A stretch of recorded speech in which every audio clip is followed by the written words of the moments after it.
¿sale? El tema son propiedades de las sustancias puras. Bien, ¿qué es una sustancia pura? Una sustancia que tiene una composición química fija en cualquier parte se llama sustancia pura. Por ejemplo, el agua, nitrógeno, helio, dióxido de carbono son sustancias puras. ¿Sí? Observen aquí la imagen. Nitrógeno son por lo general, se pueden considerar los elementos de la tabla periódica como sustancias puras. ¿Sale? Una mezcla de varios de estos también puede ser una sustancia pura siempre y cuando la mezcla sea homogénea. Observan aquí el aire. ¿Sale? No es un elemento, pero es una mezcla y es homogénea. ¿Sale? Ahora, una mezcla de dos o más fases de una sustancia pura se sigue considerando una sustancia pura. Vean, siempre y cuando que la composición química de las fases sea la misma. Observen, aquí tienen líquido, agua por ejemplo. ¿Sale? Si se calienta se va a evaporar, pero al final de cuentas sigue siendo vapor de agua. ¿Sale? Entonces, esto se considera una sustancia pura. Ojo con esto, ¿sale? Esta sí es sustancia pura. Aquí tenemos líquido, ¿sale? Si lo calentamos, tendríamos vapor de agua. No es lo mismo que aire, ¿sale? Entonces, esta no es una sustancia pura, ¿sí está claro? Para que sea sustancia pura, pueden haber varios elementos, pero tiene que ser homogénea, ¿sale? Y la composición química en las fases sea la misma. Ahora, ¿qué es una fase? La fase de una sustancia pues no es más que otra cosa que los tres estados de la materia, ¿sale? Que son sólido, líquido y gaseoso, ¿sale? Ahora, aquí pueden observar la estructura, ¿sale? Una red de un cuerpo sólido. Las moléculas en un sólido están dispuestas en un patrón tridimensional, por lo general se llama red, que se repite por todo el sólido, ¿sale? Entonces esta se puede considerar como una estructura cristalina, así se les llama, ¿sale?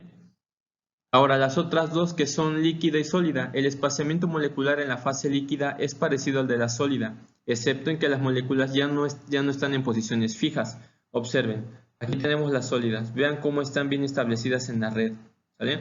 Después aquí están un poco más compactas en la sólida, pero ya empieza a haber movimiento. Observen las flechas.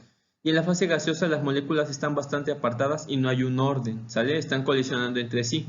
Chocan con las paredes del recipiente que los contiene. Observen, ¿sale? Entonces hay más libertad. Entonces esas son las fases, los tres estados de la materia. Ahora, hay algo que se llama temperatura y presión de saturación. A una determinada presión, la temperatura a la que una sustancia pura cambia de fase se llama temperatura de saturación. Es decir, a cierta temperatura, un sólido, por ejemplo, ¿sale? Y a determinada presión puede cambiar de fase, por ejemplo, puede ser líquido o gaseoso, ¿sale? Entonces, la temperatura a la que cambió de fase es temperatura de saturación. Del mismo modo pasa si a una temperatura determinada la presión a la que una sustancia pura cambia de fase se llama presión de saturación, ¿sale? Entonces, esas dos son parámetros que indican o a los que se pueden dar cambios de fase. Aquí les muestro un diagrama PT, que es presión-temperatura. Observen, en el eje X están las temperaturas y en el eje Y la presión, ¿vale? Este diagrama PT contiene las tres fases: sólida, ¿vale? La de vapor o la de gas, ¿sí? Y la de líquido. Ahora, observen, ¿sí?, que para pasar de sólido a vapor, el proceso se llama sublimación, y aquí está la línea que lo divide, ¿vale? Para pasar de líquido a vapor se llama vaporización, ¿sale? Y para pasar de líquido a sólido se llama fusión. Ahora, observen, hay dos tipos de fusiones. Está la fusión, esta que es sustancia que se contraen al congelarse, ¿sale? Y sustancias que se expanden al congelarse. Entonces, hay dos tipos de elementos. Por lo general, cuando los cuerpos sólidos se calientan, se expanden por lo general, pero aquí es la inversa. Se contraen al congelarse o se expanden al congelarse, ¿vale? Y aquí está un punto triple porque aquí es donde se encuentran o se cruzan, ¿sale? En cualquier punto, a determinada temperatura de un material, ¿sale?, va a haber un punto a determinada presión y a determinada temperatura se va a dar esto, ¿sale? Bien. Vamos a ver dos ejemplos. El primero es, un recipiente rígido contiene 50 kilogramos de agua líquida, o sea, 50 kilogramos, ¿Sale? Saturada a 90 grados centígrados. Determine la presión en el recipiente y el volumen del mismo. Bien, la presión, ¿sale? Esta presión, es presión de saturación, la van a encontrar de tablas. Esta tabla ya debe de estar compartida en Classroom, es la tabla A4, ¿sale? Entonces, a 90 grados, ¿qué presión va a tener? Va a tener 70.183 kilopascales, aquí está. Esto nada más se obtiene de tablas directo, ¿vale? Ahora, y luego dice, y el volumen del mismo, o sea, del recipiente, ¿qué volumen tienen estos 50 kilogramos a esta temperatura? Volumen va a ser igual a la masa, ¿vale? Esta masa, por este V minúscula, es volumen específico. Este volumen específico, ¿sale? Lo van a obtener de aquí, ¿sale? Ahora, observen, vean, aquí hay dos volúmenes específicos, uno líquido saturado y el otro vapor saturado. Tienen que leer bien el problema, les está diciendo que es líquido saturado o líquida saturada, es lo mismo, ¿sale?